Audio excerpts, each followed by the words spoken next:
बिना नींव का मकान इस कहानी को सुनने से पहले हमारे चैनल को जरूर सब्सक्राइब करें, आने वाले वीडियो आप तक जल्दी पहुंच सके। बुद्ध अपने प्रवचनों में उनके शिष्यों को बहुत सी कथाएं सुनाते थे। यह कथा भी उन्हीं में से एक है।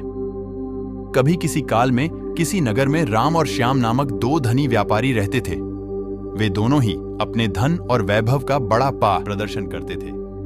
एक दिन राम अपने मित्र श्याम के घर उससे भेंट करने के लिए गया। राम ने देखा कि श्याम का घर बहुत विशाल और 3 मंजिला था।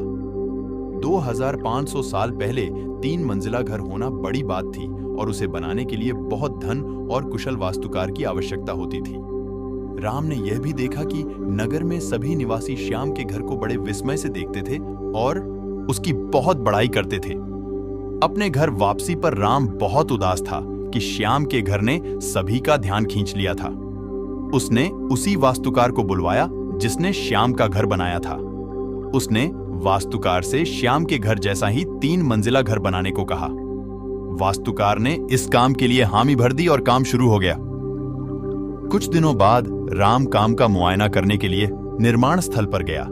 जब उसने नींव खोदे जाने के लिए मजदूरों को गहरा गड्ढा खोदते देखा तो वास्तुकार को बुलाया और पूछा कि इतना गहरा गड्ढा क्यों खोदा जा रहा है। मैं आपके बताए अनुसार 3 मंजिला घर बनाने के लिए काम कर रहा हूं, वास्तुकार ने कहा। सबसे पहले मैं मजबूत नींव बनाऊंगा, फिर क्रमशः पहली मंजिल, दूसरी मंजिल और तीसरी मंजिल बनाऊं। मुझे सबसे कोई मतलब नहीं है, राम ने कहा। तुम सीधे ही तीसरी मंजिल बनाओ और उतनी ही ऊंची बनाओ जितनी ऊंची तुमने श्याम के लिए बनाई थी। नींव की और बाकी मंजिलों की परवाह मत करो। ऐसा तो नहीं हो सकता, वास्तुकार ने कहा। ठीक है, यदि तुम यह नहीं करोगे तो मैं किसी और से करवा लूंगा, राम ने नाराज होकर कहा। उस नगर में कोई भी वास्तुकार नींव के बिना वह घर नहीं बना सकता था। फलतः वह घर कभी न बन पाया। अतः किसी भी बड़े कार्य को संपन्न करने के लिए उसकी नींव सबसे मजबूत बनानी चाहिए एवं काम को योजनाबद्ध तरीके से किया जाना चाहिए।